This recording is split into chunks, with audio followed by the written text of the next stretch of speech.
ভূতে বিশ্বাস করা না করাটা আপনার ব্যক্তিগত বিষয়। আমরা শুধু গল্প শেয়ার করি।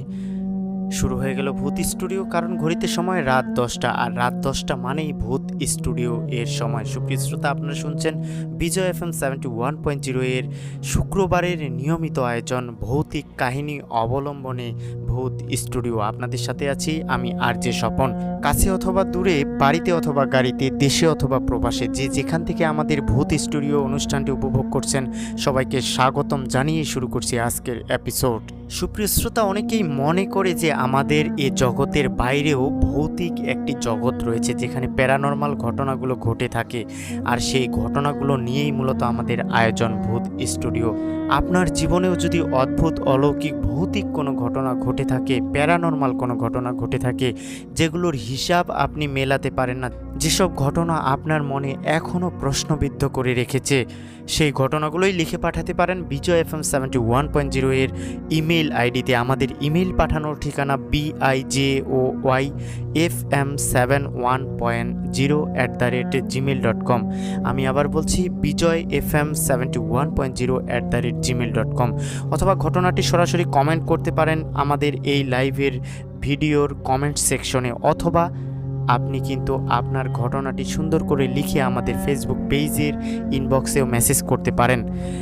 পাশাপাশি আরেকটি কথা আপনাদেরকে জানিয়ে রাখি সুপ্রিয় শ্রোতা, আপনারা যারা এই মুহূর্তে আমাদের লাইভে যুক্ত রয়েছেন অথবা আমাদের এই ভিডিওটি দেখছেন, অবশ্যই ভিডিওটি শেয়ার করবেন বেশি বেশি আপনার টাইমলাইনে। আপনি শেয়ার করতে পারেন ফেসবুকের বিভিন্ন কমিউনিটি গ্রুপ সমূহে, যেই গ্রুপের মধ্যে আমাদের প্রবাসী ভাইয়েরা রয়েছে। কেননা আমাদের প্রবাসী ভাইয়েরা প্রবাসী থেকে কিন্তু আমাদের এই ঘটনাগুলো তারা উপভোগ করে, তারা এই ঘটনাগুলো খুবই ভালোবাসে, অথবা এরকম ঘটনা তাদের সাথেও যদি ঘটে থাকে, তারাও কিন্তু সেই ঘটনাগুলো আমাদের সাথে শেয়ার করতে পারে। আপনার কাছে যদি এরকম কোনো ঘটনা নাও থাকে, তবুও যদি আপনি একটি শেয়ার করেন, তাহলে আপনার শেয়ারের মাধ্যমে কিন্তু আমরা পেতে পারি নতুন কোনো ঘটনা, নতুন কোনো দর্শক। তাই আপনাদের কাছে রিকোয়েস্ট থাকবে, অবশ্যই ভিডিওটিতে লাইক করবেন, কমেন্ট করবেন এবং বেশি বেশি শেয়ার করবেন। আরেকটি কথা জানেনই তো, শেয়ারিং ইজ কেয়ারিং, অর্থাৎ যত বেশি শেয়ার করবেন তত বেশি কেয়ার করবেন। আমাদের এজন্যই আমরা বারবার বলি শেয়ারিং ইজ কেয়ারিং। যাই হোক শ্রোতা বন্ধু, কথা একদমই বাড়াবো না। গত সপ্তাহের মতো এ সপ্তাহেও আমরা বেশ কিছু ইমেল স্টোরি পেয়েছি, আর সেই ইমেল স্টোরিগুলো নিয়েই মূলত আমাদের আজকের এপিসোড সাজানো হয়েছে। আশা করি আমাদের আজকের এপিসোডটি গত এপিসোডগুলোর থেকেও অনেক বেশি ভয়ানক হতে চলেছে। সুপ্রিয় শ্রোতা, এর পূর্বে একটি সতর্কবাণী হচ্ছে যে আপনারা যারা দুর্বল হৃদয়ের মানুষ রয়েছেন, যারা ভৌতিক কাহিনীগুলো দেখলে হার্টে প্রবলেম করে, অথবা আপনারা ভৌতিক কাহিনীগুলো দেখতে পারেন না, তারা আমাদের এই এপিসোডটি এড়িয়ে চলবেন। আমাদের এই এপিসোডটি শুধুমাত্র তাদের জন্য যারা ভয়কে জয় করতে চায়, যারা ভয় পেতে ভালোবাসে। তাই সুপ্রিয় শ্রোতা, অবশ্যই আমার সাথে থাকবেন পুরোটা সময় জুড়ে। আমি RJ স্বপন আপনাদের শোনাবো এখন ভৌতিক কাহিনী, দর্শক শ্রোতাদের অভিজ্ঞতাগুলো। আমাদের প্রথম ইমেল স্টোরিটি পাঠিয়েছেন যশোর থেকে নাইম। তিনি যেভাবে লিখেছেন আমি আপনাদের সেভাবেই শোনানোর চেষ্টা করছি। তিনি লিখেছেন, আমি নাইম, আমার বাবা একজন আর্মি ছিলেন, তাই না চাওয়া সত্ত্বেও তাকে বিভিন্ন জায়গায় বদলি করা হয়। বর্তমানে আমরা আছি যশোরে, কিন্তু যে ঘটনাটি আমি আপনাদের সাথে শেয়ার করতে চাই সেটি ঘটেছিল 6 বছর আগে। তখন আমরা ছিলাম বগুড়াতে, তখন আমি ক্লাস 6-এ পড়ি। বাবা আর্মি মিশনের জন্য দেশের বাইরে গেছিল। তখন আমাদের সরকারি বাসা ছেড়ে ক্যান্টনমেন্টের বাইরের বাসা ভাড়া নিতে হয়, আর সেই জায়গাটা ছিল একটা ভয়ানক জায়গা, যে জায়গাটা আমি খুব ভয় পেতাম। বাবা যে জায়গাটি ভাড়া নিয়েছিল সেটি ছিল কবরস্থানের পাশে, সেখানে না থাকার জন্য অনেক নিষেধ করেছিল অনেকেই, কিন্তু বাবা মা বলতো কবরস্থানের মতো নিরাপদ জায়গা নাকি হয় না। তারপরও ইচ্ছা না থাকা সত্ত্বেও সেখানেই যেতে হলো। নতুন জায়গায় যাওয়ার পর অনেক লোকের মুখে অনেক কথা শুনেছিলাম ওই কবরস্থান সম্পর্কে, যা মনে হলে আমার গা এখনও শিউরে ওঠে। ওই কবরস্থানটি ছিল অন্যরকম। মূলত আগে ওইখানে একটি বাঁশ ঝাড় ছিল, তারপর বাঁশ কেটে অনেক জায়গা তৈরি হওয়াতে কবরস্থান করে ফেলে। নতুন বাসার মধ্যে যেখানে আমার রুমের জানালা ছিল, সেখান থেকে কবরস্থানটি সহজেই ভালো মতো দেখা যেত। তখন গরমকাল ছিল। অতিরিক্ত গরম পড়ার কারণে জানালাটা খুলে ঘুমাচ্ছিলাম। মাঝরাতে হঠাৎ ঝড় শুরু হলো। তখন আমার ঘুম ভেঙে যায়। জানালাটি বন্ধ করার জন্য আমি জানালার পাশে গেলাম।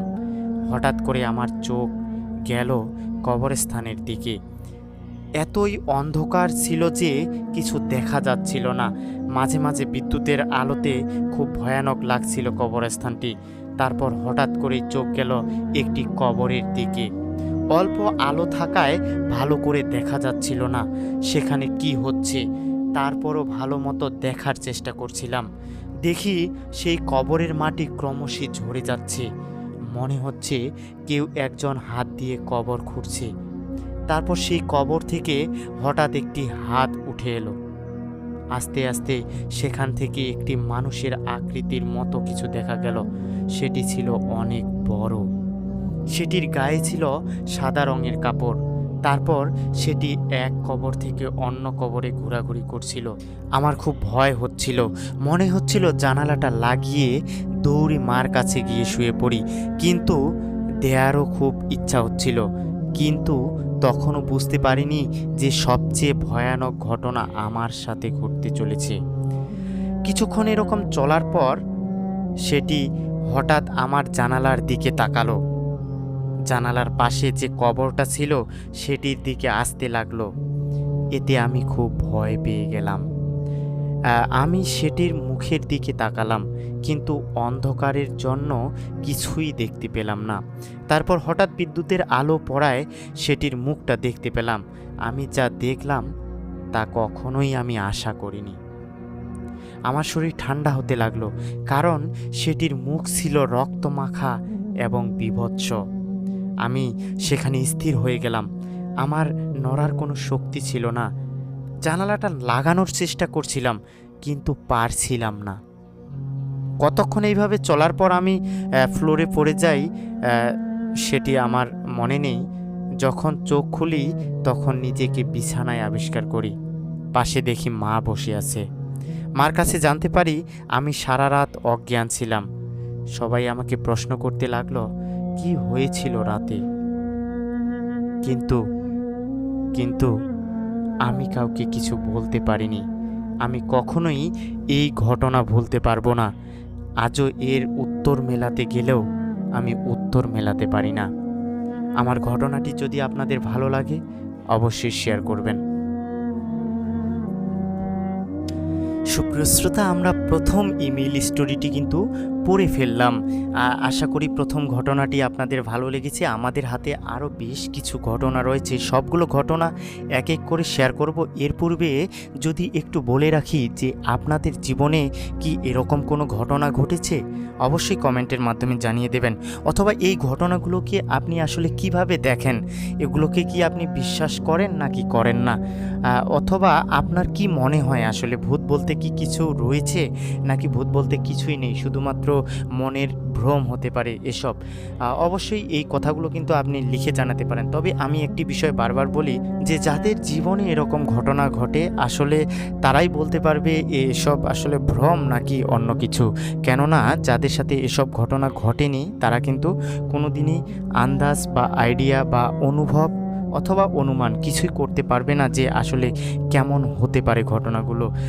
আমরা চাইলেও এসব ঘটনা হয়তো ঘটবে না, অথবা আমরা না চাইলেও এসব ঘটনা আমাদের সাথে ঘটে যেতে পারে। তাই আপনার জীবনে যদি এরকম কোনো ঘটনা ঘটে থাকে অবশ্যই লিখে পাঠাতে পারেন বিজয় FM এর অফিসিয়াল ইমেইল আইডিতে। আপনার ঘটনাগুলো নিয়েই সাজানো হবে আগামী এপিসোড। আর আপনারা জানেন প্রত্যেক শুক্রবার রাত 10টার পর বিজয় FM এর অফিসিয়াল ফেসবুক পেজ ও ইউটিউব চ্যানেলে সরাসরি প্রচারিত হয় ভূত স্টুডিও। আপাতত আমরা ফেসবুকে লাইভ করতে পারছি না, কারণ ফেসবুকের একটি আপডেট এসেছে যে আপডেটে জানানো হচ্ছে যে 60 দিন মেয়াদ না হওয়া পর্যন্ত কোনো পেজ লাইভ করতে পারবে না। যেহেতু আমাদের পেজের মেয়াদ মাত্র 30 দিন হয়েছে, তাই আমরা লাইভ করতে পারছি না ফেসবুকে। তাই সরাসরি আমাদের লাইভ চলছে ইউটিউবে। আপনারা যারা এই মুহূর্তে ইউটিউবে আমাদের লাইভটি দেখছেন অবশ্যই লাইভটি শেয়ার করবেন, পাশাপাশি আমাদের চ্যানেলটি সাবস্ক্রাইব করতে কিন্তু ভুলবেন না। আর পরবর্তীতে ভিডিওটি আপলোড দেওয়ার পরে আপনারা যারা ফেসবুকে আমাদের ভিডিওটি দেখবেন অবশ্যই ফেসবুক পেজটি ফলো করে আমাদের ভিডিওটি শেয়ার করতে একদমই ভুলবেন না। সুপ্রিয় শ্রোতা, আমরা আর কথা বাড়াবো না, আমরা চলে যাব আমাদের দ্বিতীয় ইমেল স্টোরিটিতে। আমাদের দ্বিতীয় ইমেল স্টোরিটি পাঠিয়েছেন দিনাজপুর থেকে রাসেল।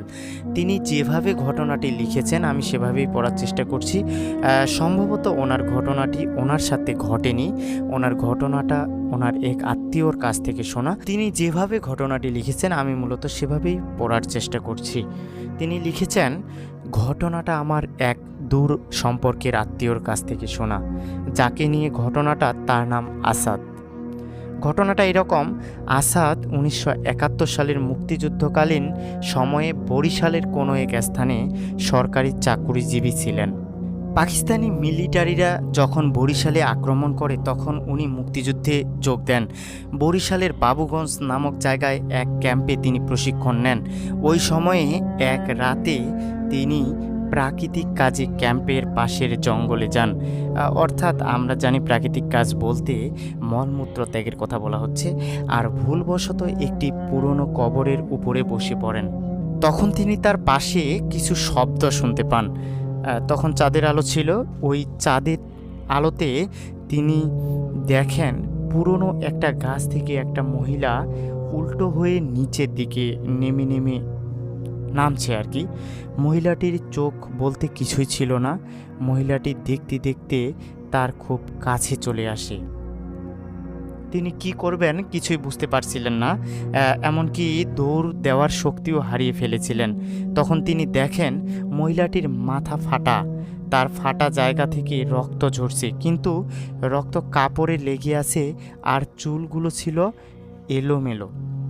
মহিলাটি উনাকে ধরার জন্য হাত বাড়ালে তিনি দৌড় দেন। কিছু সময় পর তিনি পিছে তাকিয়ে দেখেন যে কয়েকটি অনেক বড় বড় আকারের শূকর তার দিকে দৌড়ে আসছে। এটা দেখে তিনি আরও জোরে দৌড় দেন এবং খুবই ভয় পান এবং একটা গাছের সাথে বাড়ি খেয়ে অজ্ঞান হয়ে যান। ক্যাম্পে ফিরতে না দেখে তার সঙ্গীরা তাকে খুঁজতে বের হয় এবং জঙ্গলের পাশে পায়। তার শরীরে কোনো কাপড় ছিল না এবং বিভিন্ন স্থানে লাল দাগ ছিল। তার অবস্থা বেশি ভালো ছিল না। তার কিছুদিন পরেই তাকে গ্রামে পাঠিয়ে দেয়। তখন যুদ্ধ শেষ হয়ে গিয়েছিল। তার গায়ের লাল দাগগুলো কিছুটা বড় হয়ে কালো হয়ে যায়, সাথে সাথে প্রচুর ব্যথাও শুরু হয়। বহু ডাক্তার দেখিয়েও কোনো আর কি লাভ হয়নি। শেষে এক কবিরাজের শরণাপন্ন হয়। কবিরাজ তাকে বলেন যে তিনি যে জায়গায় বসেছিলেন সেটা ছিল একটা কবর। পরে খোঁজ নিয়ে জানতে পারেন যে কবরের উপরেই তিনি বসেছিলেন, ওটা একটা মহিলার কবর ছিল, যে মানুষটার উপরে কালো জাদু করা হতো। গ্রামের সবাই মিলে একদিন ওই মহিলাকে লাঠি পেটা করে এবং উনি মারা যায়। সবাই মিলে ওনাকে জঙ্গলে কবর দিয়ে রাখে। এরপর থেকে অনেকে রাতে জঙ্গলে ওই মহিলাকে দেখতে পেত। যাদের ভাগ্য ভালো হতো তারা তো বেঁচে ফিরত, কিন্তু যারা ওর খপ্পরে পড়েছে তাদের কেউ মারা যেত আর কেউ বেঁচে ফিরত। তাদের শরীরে লাল লাল দাগ দেখা দিত। কিছুদিন পরে কালচে হয়ে পচা শুরু করত এবং অবশেষে মারা যেত। তো কিছুদিন পর উক্ত আসাদেরও শরীরেও পচা শুরু হয় এবং সেও মারা যায়। এটাই ছিল আমার শোনা একটি ঘটনা। জানি না আমার ঘটনাটি আপনারা শেয়ার করবেন কিনা, তবে আমার শোনা ঘটনা এটি ছিল। আমার নিজের সাথে এরকম কোনো ঘটনা ঘটেনি। ভবিষ্যতেও যেন আমার সাথে এরকম কোনো ঘটনা না ঘটে সেই প্রার্থনাই করি। সবাই ভালো থাকবেন, সুস্থ থাকবেন। সুপ্রিয় শ্রোতা, আমরা আরও একটি ইমেইল স্টোরি কিন্তু পড়ে আসলাম। যে ইমেল স্টোরিটি আমাদের দিনাজপুর থেকে পাঠিয়েছিলেন রাসেল। আশা করি ইমেল স্টোরিটি আপনাদের ভালো লেগেছে। এরকম যদি কোনো ঘটনা আপনাদের সাথেও ঘটে থাকে অথবা আপনার শোনা কোনো ঘটনা থেকে থাকে অবশ্যই শেয়ার করতে পারেন আমাদের সাথে। আমাদের ইমেল করলে আমরা সেই ঘটনাটি পরবর্তী সপ্তাহের শুক্রবারে রাত 10টার পরে যে ভূত স্টুডিও লাইভ হবে সেই অনুষ্ঠানে আপনার ঘটনাটিও শেয়ার করার আমরা চেষ্টা করব। এই মুহূর্তে আপনারা কে কোথা থেকে আমাদের লাইভটি দেখছেন আর আমাদের লাইভটি কেমন লাগছে আপনাদের অবশ্যই কমেন্ট করে কিন্তু জানিয়ে দেবেন। আমরা ইতোমধ্যে 2টি ঘটনা কিন্তু শুনে ফেলেছি শ্রোতা বন্ধু। আপনারা যারা নতুন আমাদের সাথে যুক্ত হয়েছেন তাদের সুবিধার্থে জানিয়ে রাখি, আপনারা শুনছেন ভূত স্টুডিও, বিজয় FM 71.0 এর শুক্রবারের নিয়মিত আয়োজন ভূত স্টুডিও।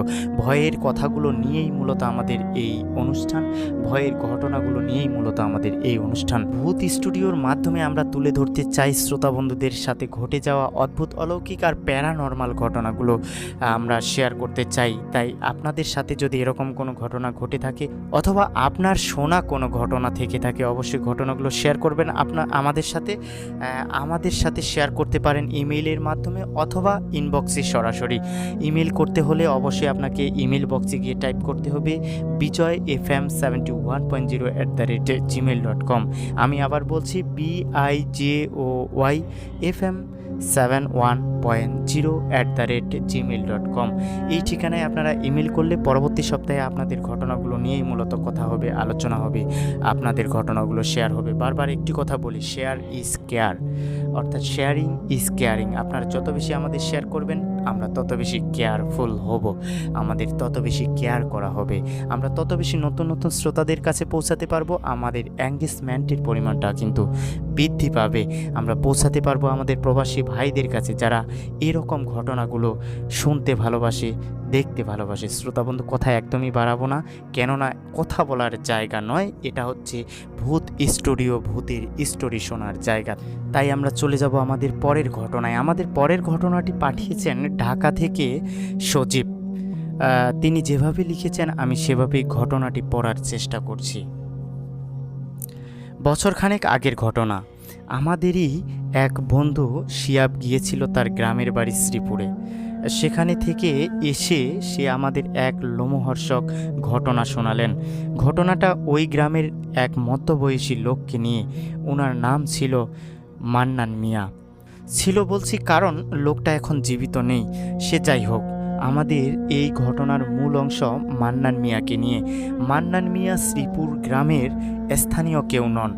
বছর 5 আগে গ্রামে এসেছিল ঘুরতে। এরপর গ্রামের লোকজন তাকে পছন্দ করে ফেলে। একটা ঘরও তুলে দেয়া হয় তার জন্য। লোকটা খুবই মিশুক প্রকৃতির ছিল। কারো যে কোনো সাহায্যে তাকে ডাকলেই সাড়া দিত। গত 2017 সালের গ্রীষ্মের এক দুপুরে মান্নান মিয়া মারা যায়।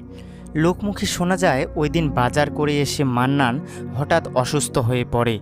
বারবার বলতে লাগলো রাস্তায় তার সাথে খুব খারাপ কিছু হয়েছে, কিন্তু সেই খারাপ কিছুটা কি তা সে পরিষ্কার করে বলতে পারেনি। তার আগেই সে শেষ নিঃশ্বাস ত্যাগ করে। তার লাশ সেদিনই দাফন করে দেয়া হয়। গ্রাম্য রীতি অনুযায়ী মানুষজন তাদের কবরস্থানে শুধু নিজেদের ফ্যামিলি মেম্বারদের জন্যই জায়গা রাখেন। মান্নানের সেই গ্রামে কোনো পরিচিত কেউ ছিল না, এজন্য তার কবর দেওয়া হয় রাস্তার পাশেই একটা বেল গাছের নিচে। তার মারা যাওয়ার কারণ কেউ আবিষ্কার করতে পারেনি, হয়তো পারবেও না। আমি হয়তো বলছি কারণ মূলত এখান থেকেই আমাদের কাহিনী শুরু হতে যাচ্ছে। আমাদের মাঝে ও বলতে গেলে দুঃসাহসী। জীবনের একটা বড় সময় সে প্যারানর্মাল অ্যাক্টিভিটি নিয়ে গবেষণা করে কাটিয়ে দিয়েছে। বেচারার খুব কষ্ট যে জিন ভূত কিছুই কখনো দেখা যায় না। শিহাবের কাছে ঘটনাটা শুনেই সে লাফিয়ে উঠল। যে করেই হোক তাকে সেখানে যেতেই হবে। এর পিছনে একটা বড় কারণ ছিল শিহাবের শেষ কথাটি। মান্নান মিয়ার কবরের রাস্তায় নাকি প্রায় রাতের বেলা কাউকে বসে থাকতে দেখা যায়। কয়েকজন তো হলপ করে বলেছে তারা মান্নান মিয়াকে দেখতে পেয়েছে। এর চেয়েও ভয়ঙ্কর ব্যাপার হলো মান্নান মিয়ার কবরের উপর নাকি একটা কুকুরকে শুয়ে থাকতে দেখা যায়। কুকুরটা কোথা থেকে আসে, রাত শেষে কোথায় যায় তা আজও কেউ জানতে পারেনি। এমনকি দিনের বেলা কুকুরটাকে কেউ কখনো দেখেও নি। প্রতি পূর্ণিমা রাতে কুকুরটা মান্নান মিয়ার কবরের পাশে বসে কাঁদে। যারা রাতের বেলা গ্রামের বাজার থেকে আসেন তারা অনেকেই ওই কুকুরটাকে দেখেছেন। মান্নান মিয়ার কবর যেই রাস্তায়, ওই রাস্তাটা এখন প্রায় বন্ধের উপক্রম। এই কথাগুলোই আসলে জাভেদের মাথাটা খারাপ করে দিল। শিহাবের এক কথা, সে কোনো অবস্থাতেই জাভেদকে নিয়ে যাচ্ছে না। জাভেদ অনেকটা নাছোড়বান্দা পাবলিক। অনেক কাঠখড় পুড়িয়ে শেষমেশ শিহাবকে রাজি করলো যাওয়ার ব্যাপারে। আমার নিজেরও যাবার ইচ্ছে ছিল, কিন্তু সেই সময় মিড টার্ম পরীক্ষা চলছিল, সেজন্য আমার যাওয়া সম্ভব হয়নি।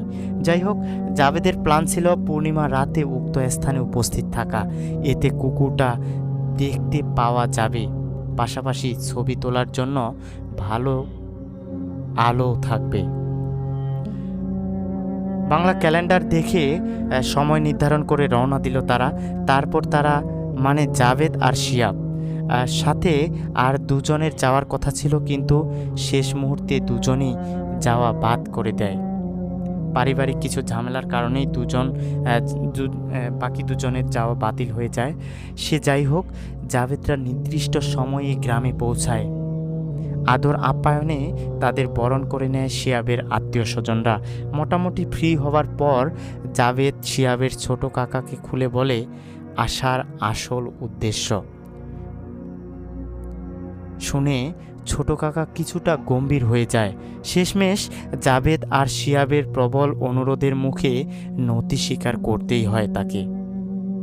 যাওয়ার অনুমতি দেন, কিন্তু সাথে তার দেখা পরিচিত একজনকে নিয়ে যেতে বলেন। জাভেদ চাচ্ছিল একাই যেতে, কারণ এই সব ব্যাপারে বেশি মানুষ থাকলে নাকি প্যাঁচ লেগে যেতে পারে। কিন্তু ছোট কাকার শর্ত একটাই, হয় সাথে দেয়া তার গাইড যাবে, না হলে কেউ যাবে না। অগত্যা জাভেদকে রাজি হতেই হলো। সেদিন ছিল রবিবার। সন্ধ্যার পরপরই আকাশ উজ্জ্বল করে পূর্ণিমার চাঁদ উঠল। চাঁদের আলোতে চারপাশে যেন আলোকিত হয়ে উঠল। বিপত্তি শুরু হলো ঠিক তখনই। শিহাব তাড়াহুড়া করে বের হতে গিয়ে দরজার চৌকাঠে ধাক্কা খেল, সাথে সাথে মাথা ধরে বসে পড়ল। হাত ছড়াতেই দেখা গেল ফিনকি দিয়ে রক্ত বেরোচ্ছে। বাসা ভর্তি মানুষের মধ্যে হট্টগোল বেঁধে গেল। একে তো গ্রাম অঞ্চল, তার উপর তখনও ফ্রিজ জিনিসটা এতটা জনপ্রিয় হয়ে ওঠেনি। শিহাবকে ধরাধরি করে নলকূপের পাড়ে নিয়ে যাওয়া হলো। প্রায় 20 মিনিট লাগলো রক্ত বন্ধ হতে। এদিকে জাভেদ তো টেনশনে মারা যাচ্ছে। শেষমেশ বুঝি যাওয়াটাই বাতিল হয়ে গেল। ওই অবস্থায় শিহাবের পক্ষে যাওয়া একদমই সম্ভব ছিল না, কিন্তু জাভেদ কাকাকে বলে তার নিজের যাওয়া নিশ্চিত করে নিল। সাথে থাকবে গাইড রতন আলী। অনেকেই হয়তো ভ্রু কুচকাতে পারেন যে চেনা নেই জানা নেই একটা ছেলেকে ওই অবস্থায় তার বাসা থেকে কিভাবে বের হতে দিল, তাও যখন একটা ছেলে তাদের অতিথি। ভাই, জাভেদকে আমি চিনি, সে যদি বলে সে যাবে তাহলে তাকে আটকানো কারো পক্ষেই সম্ভব না। এমনকি সে তখন নিজের বাবা মার কথাও শুনবে না। রতন আলী ওই গ্রামের সবচেয়ে সাহসী মানুষদের মধ্যে একজন। ছোট কাকা রতনকে বুঝিয়ে দিলেন যেন কোনো অবস্থাতে জাভেদকে ফেলে চলে না আসে। গ্রামে ছোট কাকার ভালো প্রতিপত্তি ছিল। রতন আলী নিজের বুকে চাপড় দিয়ে বলল সে কাউকে ভয় করে না, ভূতের ভয় তার নেই, বরং শহুরে ভাইদের সাথে সেও আজকে দেখবে কিসের ভূত কার ভূত। রতনের হাতে একটা ব্যাটারির চালিত টর্চ লাইট। জাভেদ ঢাকা থেকেই একটি শক্তিশালী টর্চ লাইট আর একটা ভালো মানের ডিজিটাল ক্যামেরা নিয়ে যায়। ক্যামেরাটা গলায় ঝুলিয়ে টর্চটা হাতে নিয়ে হাঁটতে লাগলো সে। পাশেই রতন আলী। রতন তাকে গ্রামের বিভিন্ন ঘটনা জানাতে লাগলো। কোন বাড়ির কে কবে কার হাতে খুন হয়েছে, কে কোথায় ফাঁস নিয়ে মারা গেছে, এইসব। জাভেদের বিরক্ত আর ভয় দুটিই লাগছিল। ভয় লাগার ব্যাপারটা আমার অনুমান, কারণ সে যখন গল্পটা বলছিল তখন বলেছিল তার শুধু বিরক্ত লাগছিল আর অদ্ভুত একটা অনুভূতি হচ্ছিল। আমি ধরে নিয়েছিলাম সেই অনুভূতিটাই ছিল ভয়। বাড়ি থেকে জায়গাটার দূরত্ব 2 মাইলের মতো।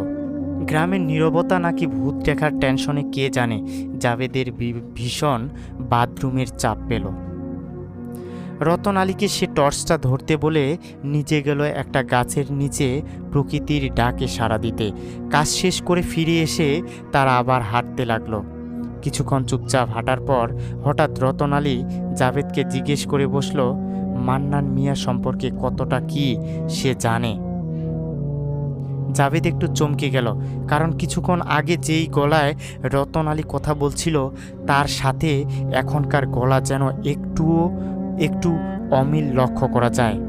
তবে ঘাবড়ে না গিয়ে সে বোঝার চেষ্টা করলো ব্যাপারটা কি, আসলেই তাই নাকি তার দুর্বল মনের চিন্তা। জাভেদ মান্নান মিয়া সম্পর্কে যা জানতো তা বলল রতন আলীকে। শুনে রতন আলী কিছুক্ষণ চুপ করে থেকে বলল, মান্নান মিয়া কেমনে মারা গেছে জানতাম চান? রতন আলীর কথাগুলো গ্রাম্য ভাষায় লেখা হলো। আমি যখন গল্পটা শুনছিলাম তখন জাভেদও রতন আলীর কথাগুলো গ্রাম্য ভাষায় বলছিল। এটা একটা রহস্য, কারণ জাভেদ ওই গ্রামে মাত্র 2 দিন ছিল, তার পক্ষে এত ভালোভাবে ভাষাটা রপ্ত করা সম্ভব না। যাকে আমরা গল্পে ফিরে যাই। জাভেদ কিছুটা অবাক হয়ে বলল, কিন্তু সবাই যে বলে মান্নান মিয়ার মৃত্যুর কারণ কেউ জানে না। রতন বলল, তারা জানে না, কারণ মান্নান তাগর কাউরেই কইতাম চায় নাই। তাহলে তুমি কিভাবে জানো? মান্নান আমার খুব ক্লোজ ফ্রেন্ড আছিল। মরার আগে কি তোমার সাথে তার কথা হয়েছে? কিছুক্ষণ চুপ থেকে রতন বলল, আপনি আসল ঘটনা জানতে চান? জাভেদের এই প্রথম গায়ে একটু কাটা দিয়ে উঠল, তবুও সে উত্তর দিল, হ্যাঁ, তুমি যদি জানো তাহলে বলতে পারো, আমার নিজেরও এটা জানার খুব ইচ্ছে। এরপর রতন আলী জাভেদকে যা বলল আমি তা একটু সাজিয়ে লেখার চেষ্টা করলাম।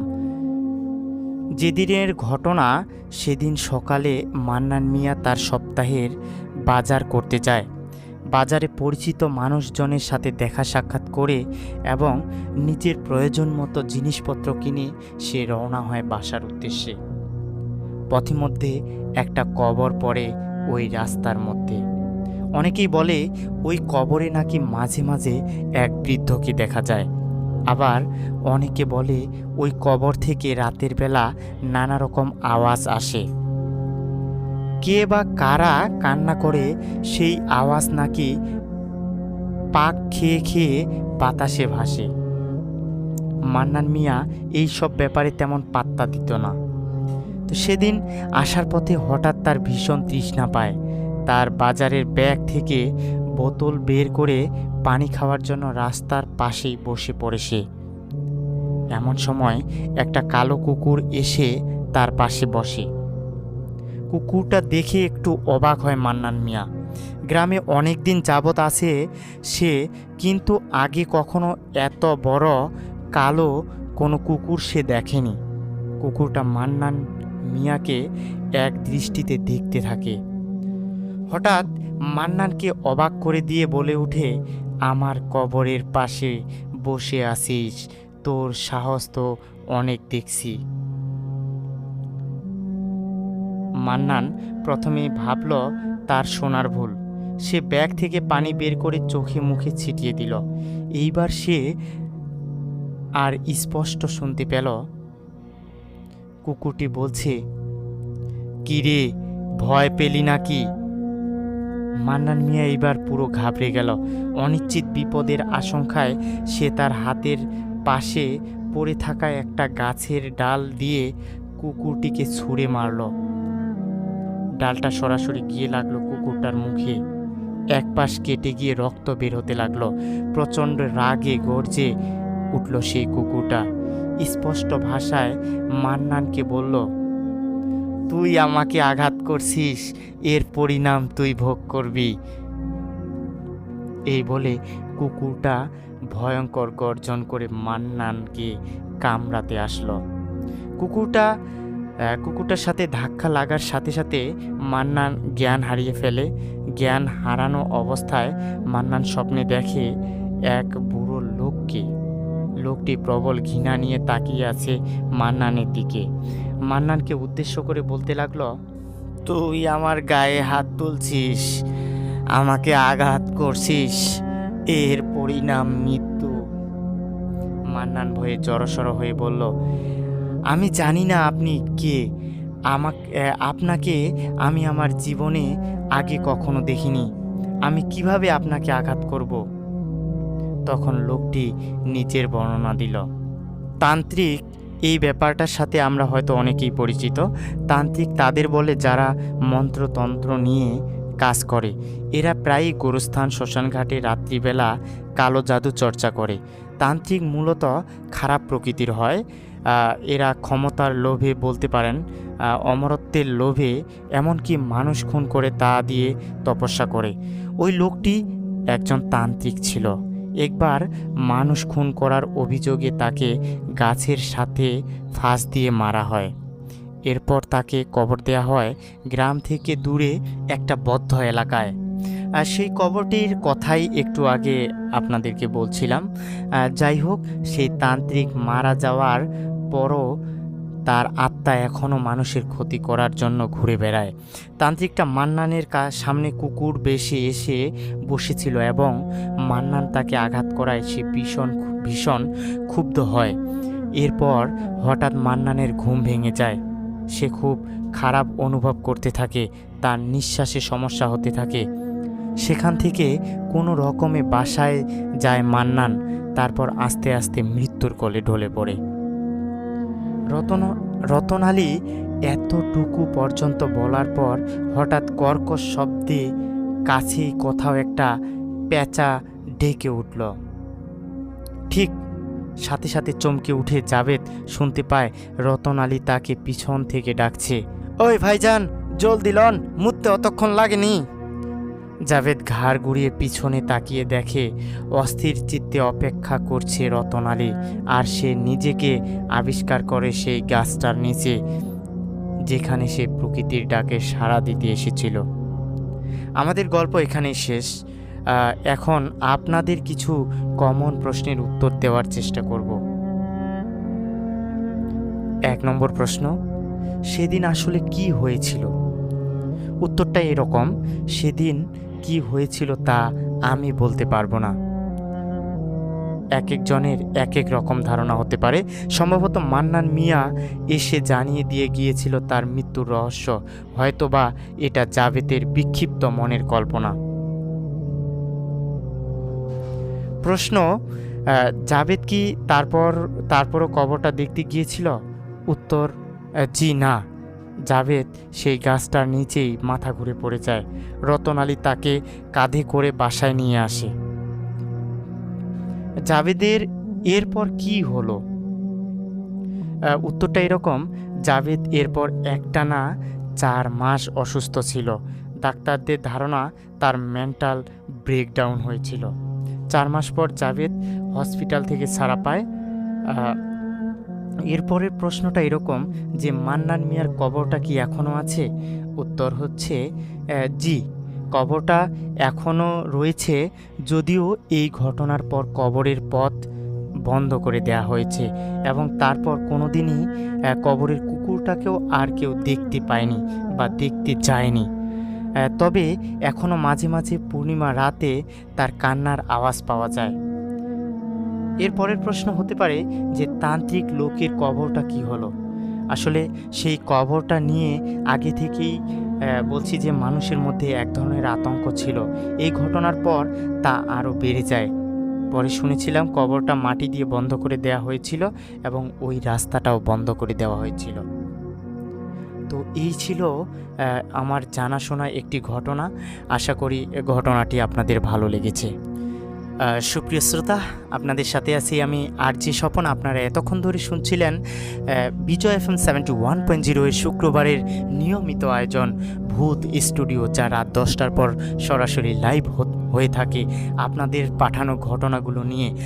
আপনাদের জীবনেও যদি এরকম ঘটনা ঘটে থাকে তাহলে সেই ঘটনাগুলো পাঠিয়ে দিতে পারেন আমাদের ইমেল ইনবক্সে। আমাদের ইমেল আইডি bijoyfm71.0@gmail.com, অথবা আপনারা ঘটনাগুলো লিখে সুন্দর করে কমেন্ট করতে পারেন, অথবা ঘটনাগুলো লিখে আমাদের ইনবক্সেও মেসেজ আকারে পাঠিয়ে দিতে পারেন। আপনার ঘটনাগুলো নিয়েই দেখা হবে আগামী এপিসোডে। যা হোক শ্রোতা বন্ধু, আজকে আর কথা বাড়াবো না। আমাদের কাছে আজকে যে কয়েকটি ঘটনা ছিল সবগুলো ঘটনা কিন্তু আপনাদের সাথে শেয়ার করেছি। আশা করি পরবর্তীতে যে এপিসোড অনুষ্ঠিত হবে সেই এপিসোডে আপনারা অনেকেই স্বতঃস্ফূর্তভাবে অংশগ্রহণ করবেন, নতুন নতুন ঘটনা পাঠাবেন। আপনাদের ঘটনাগুলো নিয়েই কিন্তু আমাদের এই আয়োজন। তাই আপনারা যদি ঘটনা না পাঠান তাহলে কিন্তু এই অনুষ্ঠানটি ঠিকভাবে চালানো পসিবল হবে না। তাই আমি বারবার একটি রিকোয়েস্ট করব, আপনারা বেশি বেশি করে ঘটনা পাঠান। আপনাদের নিজেদের সাথে ঘটা কোনো ঘটনা হতে পারে, অথবা আপনার জানাশোনা, আপনি কারো কাছে শুনেছেন, আপনার ভাই বন্ধু আত্মীয় স্বজন যে কারো কাছে শুনতে পারেন, এরকম কোনো ঘটনা যদি থেকে থাকে অবশ্যই পাঠিয়ে দিবেন আমাদের কাছে। যেহেতু আজকে আমাদের আর কোনো ইমেল স্টোরি নেই, তাহলে আজকের মতো আমরা এখানেই শেষ করতে পারি। যাওয়ার আগে একটি রিকোয়েস্ট করব, আপনারা যদি এখন পর্যন্ত আমাদের চ্যানেলটি সাবস্ক্রাইব না করেন, চ্যানেলটি সাবস্ক্রাইব করবেন, পেজটি ফলো করবেন। আর একটি বিষয় জানিয়ে রাখি, বিজয় FM 71.0 হচ্ছে একটি অনলাইন ভিত্তিক রেডিও স্টেশন, যা এই মুহূর্তে পডকাস্ট করা হচ্ছে YouTube channel, official Facebook page এবং অফিসিয়াল ওয়েবসাইটের মাধ্যমে। আশা করি আমাদের প্রত্যেকটি অনুষ্ঠান আপনারা উপভোগ করেন, আর আপনাদের জন্যই মূলত নতুন